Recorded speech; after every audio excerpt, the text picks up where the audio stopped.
epidemia. En el mundo, la Tierra se tragó a 2 personas en China. Y en los deportes, Antigua y su fugaz paso por la CONCACAF.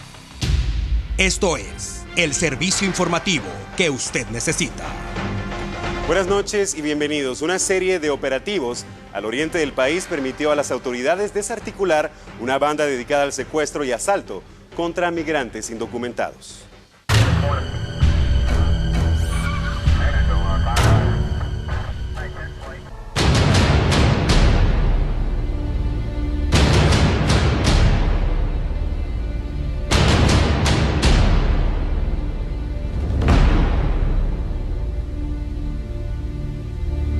El Ministerio Público y la Policía Nacional Civil lograron con éxito la desarticulación de una peligrosa banda criminal de secuestradores de migrantes centroamericanos denominada Convictos, bajo el operativo Sin Fronteras en el departamento de Jutiapa.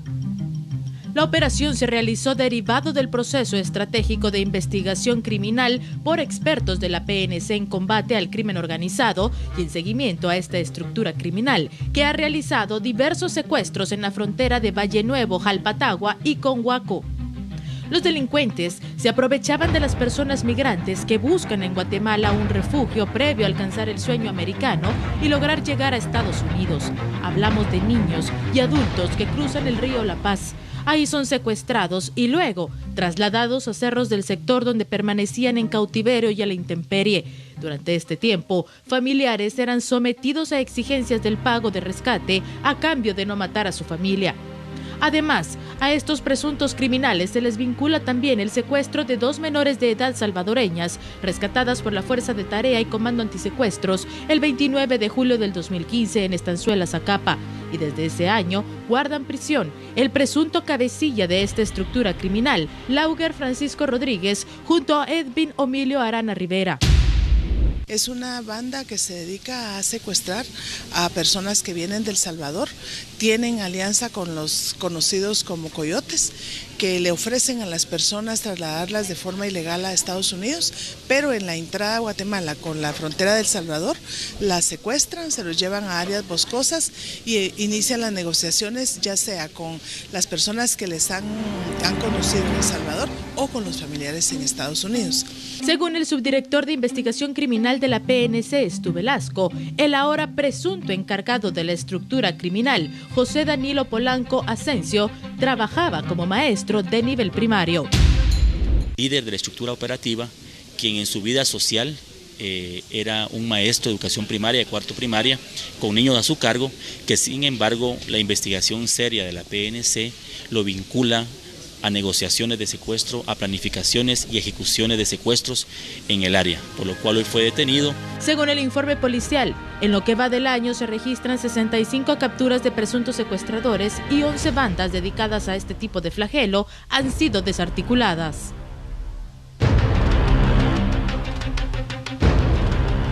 Continuamos en la provincia y hablamos de acciones policiales. En la zona 11 de Huehuetenango fue arrestada Angelina Diego Andrés Pascual.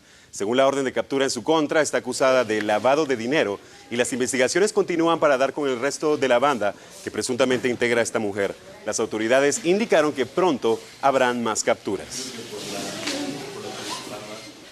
Persiste la polémica entre el sistema penitenciario y un juzgado por la orden no cumplida del traslado de Marvin Montiel, alias El Taquero, del cuartel de Matamoros para el Mariscal Zavala. Recordemos lo ocurrido el pasado jueves. El juez Pablo Chitumul firmó una orden de traslado hacia el cuartel militar Mariscal Zavala para el reo Marvin Montiel Marín, alias El Taquero, quien se encuentra recluido en la cárcel Matamoros. La notificación llegó a las oficinas del sistema penitenciario un día después, y a partir de la entrega, las autoridades tenían 24 horas para cumplir con la orden. Para el sábado, se dio a conocer que el Ministerio de Gobernación se oponía a la decisión del juez y que para evitar que la orden se cumpliera, presentarían una oposición, tomando en cuenta que la decisión del juez. Hoy el tema vuelve a generar polémica y está claro que el sistema de justicia del país está desordenado. El juez Pablo Chitumul ordenó de nuevo el traslado de alias El Taquero hacia el cuartel militar Mariscal Zavala y en esta ocasión dio un plazo de 6 horas para que la orden se cumpliera. De acuerdo a la información obtenida, la resolución fue firmada a las 9 de la mañana y se tenía hasta las 15 horas para hacerla efectiva. Sin embargo, a esta hora no se ha confirmado si el traslado ya se hizo efectivo. El juez argumentó que si el sistema penitenciario obviaba la orden, se accionaría penalmente contra el director de la dependencia del Ministerio de Gobernación. La pregunta ahora es, ¿por qué el sistema penitenciario se opone a la decisión del juez? ¿Acaso existe un conflicto de intereses? ¿O será que hay una negociación interna? En el río Villalobos, cuerpos de socorro localizaron el cadáver de un hombre y presumen que se trata de la segunda víctima mortal que provocan fuertes correntadas en la ruta interamericana durante el presente invierno. Las fuertes lluvias que azotaron el territorio nacional durante la tarde y noche del pasado lunes provocaron otra tragedia, la segunda durante la presente época de invierno, a inmediaciones del kilómetro 16.5 de la ruta interamericana, precisamente en el sitio donde se concentra el agua de invierno y corre hacia un río de aguas servidas que desemboca en el río Villalobos, en jurisdicción de Villanueva. Automovilistas reportaron que durante la noche de lunes, la corriente que bajaba de los cerros cubrió la cinta asfáltica de ambos carriles y arrastró un vehículo que le quedó al paso hasta llevarlo al fondo del precipicio. Socorristas y curiosos rastrearon el área en busca de posibles víctimas, pero con resultados negativos. Fue hasta hoy, por la mañana, que los rescatistas encontraron el cuerpo de un hombre de aproximadamente 22 años a inmediaciones de Villalobos, en el río del mismo nombre. La víctima fue trasladada a la morgue del INASIF, en la zona 3 capitalina, en espera de ser identificada y que la familia reclame el cuerpo. El primer caso de esta índole se registró el pasado 21 de julio, cuando la corriente arrastró a un motorista, cuyo cuerpo fue rescatado también en jurisdicción de Villalobos, pero 3 días después del desastre. La Conred reportó que las lluvias y fuertes vientos del pasado lunes ocasionaron daños en viviendas de Zacapa, Chiquimula y Baja Verapaz. Además, provocaron el desborde de ríos que cruzan esas regiones, donde reportaron 18 personas afectadas, 5 evacuadas y 3 inmuebles con daños severos. El INSIBUME pronosticó que durante la presente semana continuarán las lluvias dispersas en diversas regiones del país, algunas con intensidad y fuertes vientos. Por esa razón recomiendan tomar precauciones y evitar exponerse al peligro en zonas cercanas a ríos y barrancos. En la red social circula un nuevo video de niñas agrediéndose en el municipio de Amatitlán. Según la cuenta de Twitter de Pampichi News, la pelea callejera fue captada en el mismo sector donde ocurrieron los enfrentamientos la semana pasada. Se trata del quinto material audiovisual publicado en menos de una semana del mismo tipo. Todos muestran a niñas tomándose del cabello, arañándose e insultándose. Es evidente que urgen acciones para frenar este tipo de conducta. El trabajo de los padres de familia es determinante y debe ir acompañado de las acciones disciplinarias de los centros educativos, ya que en los videos publicados en la red, las niñas y los curiosos visten uniformes de distintos colegios e institutos. Pilotos de las rutas 203 y 204 bloquearon el tránsito en protesta por medidas que les impiden ingresar a la Universidad de San Carlos. Este martes, el tránsito vehicular que se moviliza por el anillo periférico y la entrada a la Universidad de San Carlos de Guatemala se vio severamente congestionado a raíz de un bloqueo por parte de los pilotos del transporte público, específicamente las rutas 203 y 204, quienes, molestos por las medidas adoptadas por la Policía Municipal de Tránsito de no permitir el ingreso a la casa de estudio. Según los manifestantes, ellos son constantemente afectados por pandilleros del sector con el famoso cobro de extorsión, asaltos y un sinfín de problemas más, y con esta medida se les dificultaría aún más llegar a la cuota semanal que necesitan para la empresa y para el pago de los pandilleros, este último para evitar ser asesinados por los antisociales. La Universidad de San Carlos, el cual pues nosotros siempre hemos mantenido una unidad y no hemos perjudicado ni la entrada ni la salida de los vehículos de la universidad. Entonces ellos ahora nos querían ubicar en las afueras de la universidad, que es una vía rápida y que nos va a provocar más multas, porque ellos van a aprovechar más para estarnos multando, ¿va? Lo que menos queremos es que nos sigan multando injustamente, ¿va? Y igual queremos estar prestando siempre el buen servicio para los compañeros de la Universidad de San Carlos. Son faltas que nosotros tenemos que fiscalizar, denuncias que nosotros recibimos diariamente de los vecinos, ¿verdad? Y que ellos se comprometan pues también a prestar el servicio como el vecino lo merece, ¿verdad? Las molestias continuaron hasta horas de la tarde, sin embargo, se logró entablar el diálogo entre ambas partes y se acordó cuáles eran los puntos de abordaje en cercanías de la universidad para no afectar a los estudiantes, pilotos y ciudadanos que transitan por esta zona. Hay amores que trascienden las décadas y sin importar la limitación de recursos económicos perduran para siempre. Esta es una historia de esos amores que sus protagonistas escriben en un lugar olvidado de Retalhuleu. ¿Recuerda usted a esta pareja de ancianos? Son Pedro Miranda González, de 81 años, y su esposa María Hernández Vázquez, de 78, quienes padecen de varias enfermedades crónicas y viven en extrema pobreza. Ambos están con su única hija, que se quedó a cuidarlos en una humilde vivienda en la colonia Villa del Pedregal en Retalhuleu, quien a pesar de sus precariedades trata de salir adelante con sus ancianos padres, pero ambos sufren de mucho dolor por falta de medicinas y a veces hambre por falta de alimentos. Afortunadamente, siempre hay angelitos dispuestos a ayudar y gracias a la publicación de este caso en la televisión nacional, varias personas han llegado a la vivienda para poder dar su granito de arena para que estos ancianitos, que con su historia han conmovido a los pobladores y vecinos, tengan otra oportunidad. Yo vengo de un municipio de Acatenango, departamento de Chimaltenango. Pues la verdad es de que conmueve cuando uno mira esas imágenes, ¿verdad? Porque la verdad que son unos venerables ancianos, uno no sabe realmente si va a llegar a esa edad, ¿verdad? Usted, entonces, más que todo por eso es, ¿verdad? Que tomé esa decisión de venir hasta acá a dar un granito de arena, ¿verdad? Estamos muy agradecidas con las personas que han estado llamando, que han estado dando su aporte, ¿verdad? Que Dios los bendiga, nosotros no podemos pagarles. Agradezco a la Televisión Nacional por haber reportado este reportaje, ¿verdad? Porque lo han visto a nivel nacional, ¿verdad? Internacional, y gracias a Dios se ha visto el resultado. Se dice que la esperanza es lo último que se pierde sin importar la edad o la religión que se tenga.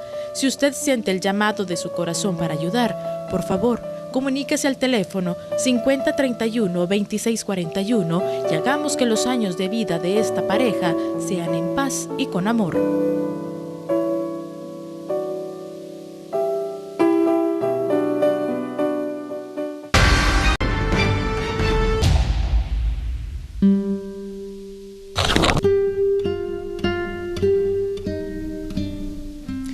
Un caso más para continuar con la mala imagen del departamento de Retalhuleu por el maltrato contra niños y adolescentes. Hoy 7 menores fueron rescatados del peligro que les causaba su progenitora sumida en el vicio del alcohol. Como si se tratase de una plaga social, cada vez es más evidente que el departamento de Retalhuleu podría convertirse en una de las regiones con los índices de maltrato y desnutrición infantil más alto en el país. En la última quincena han sido rescatados por la Procuraduría General de la Nación más de una docena de niños que eran obligados por sus progenitores a trabajar durante extenuantes jornadas laborales en la calle, en avanzado estado de desnutrición u olvidados, mientras sus padres disfrutaban de un par de tragos. La situación vuelve a ocurrir y es alarmante. Hoy fueron rescatados 7 niños olvidados y dejados a la deriva por sus progenitores. El hecho ocurrió en la zona 4 de la cabecera departamental de Retalhuleu, barrio Monterrey. Las edades de los menores de edad son 17, 14, 10, 8, 6 y 4 años. Habían 7 niños en el barrio Monterrey, en donde al parecer pues los niños eran... le daban maltrato físico, la progenitora al parecer pues bebía bebidas alcohólicas, los niños pues algunos estaban en proyectos donde recibían ayudas y que esas ayudas pues la progenitora las vendía. Asimismo pues que las más grandecitas pues trabajaban y eran las que aportaban lo económico a la vivienda. De acuerdo a la denuncia, la madre de los menores de edad, bajo los efectos de bebidas embriagantes, intentó en varias ocasiones agredir a sus hijos con un machete. Por su lado, el padrastro los golpeaba constantemente. Todos quedaron bajo resguardo de la PGN y ahora sus padres son investigados para establecer si realmente existe abuso. Un incendio consumió un restaurante ubicado en la ruta hacia la antigua Guatemala, Zacatepeques. Según los dueños del lugar, las pérdidas económicas rebasan los 3.000 quetzales y tratan de descubrir cómo inició el fuego. El guardián del sitio asegura que no se percató de lo ocurrido en horas de la madrugada y fue hasta que llegaron los primeros empleados que se descubrió la tragedia. Afortunadamente, no se reportan personas lastimadas. Y los problemas y diferencias en el Congreso van más allá de los criterios por iniciativas de ley, porque este caso evidencia asuntos personales que se convirtieron en denuncias y, para colmo, se trata de diputados de la misma bancada. Las historias que parecen sacadas de una telenovela están a la orden del día en el Congreso de la República. Esta vez, los protagonistas, Patricia Sandoval, la víctima, y Javier Hernández, el victimario. Según la denuncia presentada ante el Ministerio Público, delegados de la Policía Nacional Civil notificaron hoy al jefe del bloque oficialista sobre la denuncia en su contra por acoso, agresiones verbales y amenazas. Por ello, la Fiscalía solicitó medidas de seguridad a favor de Patricia Sandoval, cuando se buscó la postura del acusado. Después de perseguirlo por los pasillos del Congreso, finalmente detuvo la marcha un momento y, evidentemente molesto, se limitó a indicar lo siguiente. No puedo dar declaraciones. No puedo dar declaraciones. No puedo dar declaraciones. Gracias. ¿Solo si nos puede comentar Todavía no he sido. A la diputada Patricia Sandoval? ¿Qué fue lo que está pasando dentro de su bancada, diputado? ¿Por qué ahora se le denuncia a usted? Diputado, solo coméntenos. No puedo comentar. Ustedes saben que hay un proceso legal en este momento. Por favor, respeten. ¿Pero qué es lo que está pasando dentro de su bancada? Y la supuesta víctima tampoco es que quiera ofrecer muchos detalles, pese a que el caso ya se hizo público.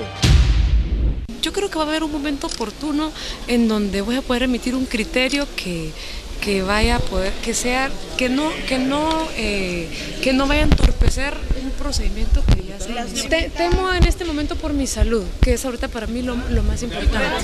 Ojalá que los padres de la patria resuelvan sus diferencias y cumplan con su responsabilidad de representar al pueblo.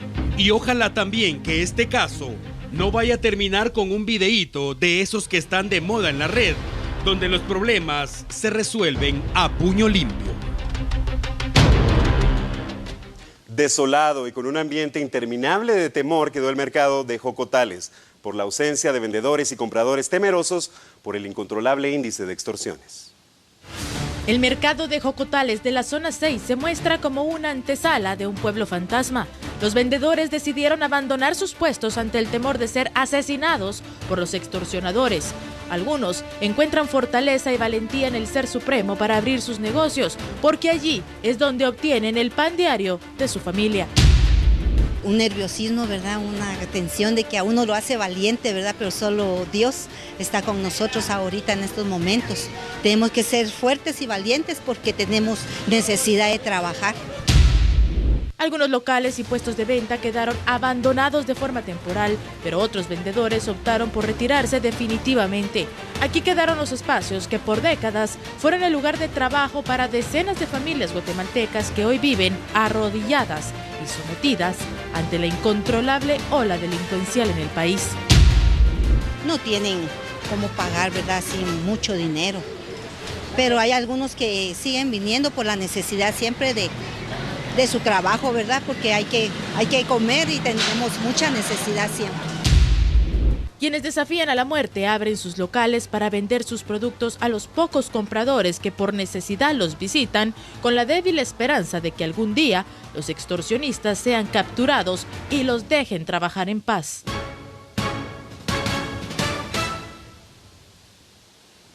Y precisamente en la zona 6 capitalina, la policía reporta la captura de 3 mujeres vinculadas a bandas de extorsión, aunque solo se publicaron imágenes de 2 de ellas, Saturnina Pérez Montes y Adriana Lucía Elizabeth Ramírez Arroche, de 18 años. La más joven está acusada de haber participado en el asesinato de una persona el pasado 25 de julio. La víctima fue decapitada y las investigaciones continúan en la zona en busca de frenar las extorsiones y los asesinatos. Representantes de una empresa ubicada en la zona 3 capitalina, intervenida por evasión fiscal, ahora pretenden solicitar al organismo ejecutivo una exoneración. Sus instalaciones fueron allanadas el pasado viernes al existir evasión fiscal. De la empresa Multiperfiles S.A. efectuaron un pago parcial de 20.4 millones de quetzales que adeudan al fisco de los 62.9 millones que debían en concepto de impuestos, multas e intereses. Los montos adeudados son los siguientes: defraudación del impuesto al valor agregado, IVA, e impuestos sobre la renta, ISR, 20.4 millones de quetzales, multa, 20.4 millones e intereses, 22.1 millones de quetzales, cifra que sobrepasa los 62.9 millones. La SAT confirmó el pago, sin embargo reitera que la empresa continuará intervenida hasta que no paguen el total de la deuda. El superintendente Juan Francisco Solórzano indicó que las autoridades de la empresa privada buscarán una exoneración de multas e intereses y con ello evitar pagar a la SAT más de 40 millones de quetzales. Es importante mencionar que la exoneración es algo constituido en las leyes guatemaltecas y que la única persona facultada para llevarla a cabo es el presidente de la República.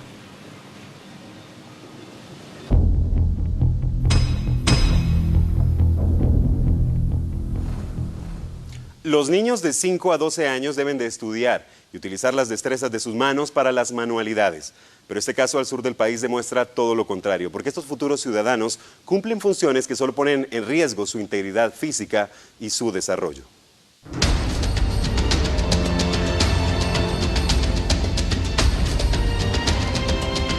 Las heridas en sus manos son las marcas del calvario que viven todos los días. Huellas indelebles que marcan no solo su piel, también su alma. Cada martillazo golpea su deseo de superación. Cada piedra que se quiebra les recuerda que su futuro es frágil, igual que sus dedos.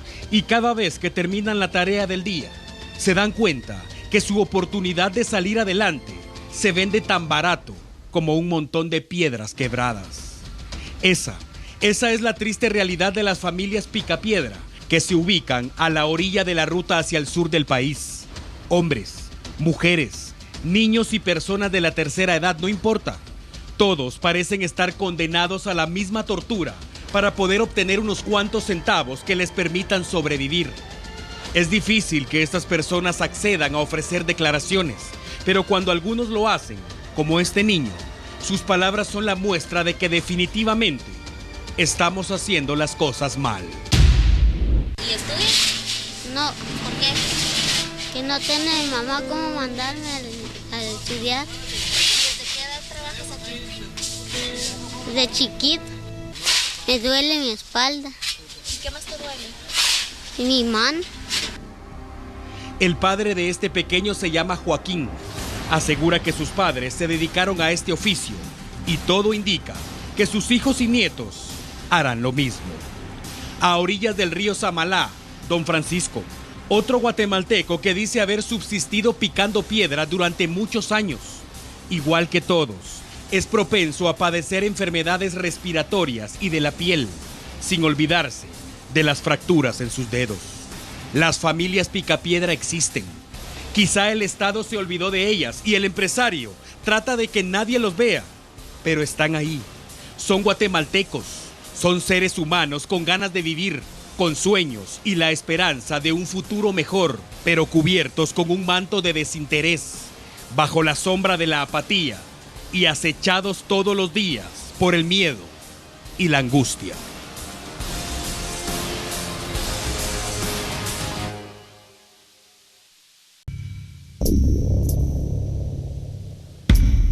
Ya no hay duda, en Guatemala el Zika ya es una epidemia por los reportes del Ministerio de Salud y ahora del Instituto Guatemalteco de Seguridad Social.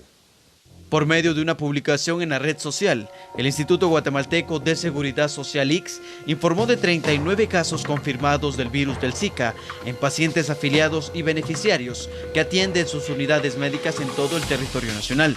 Entre ellos destaca 5 casos reportados en el Hospital de Maternidad y Gineobstetricia. El documento detalla que del 29 de enero al 12 de agosto del año en curso, el IX envió al Laboratorio Nacional de Salud 181 muestras de pacientes con síntomas similares a los del Zika y de allí confirmaron los 39 positivos y de 20 muestras aún esperan resultados. Todos los casos que atiende están sujetos a seguimiento, principalmente los de maternidad.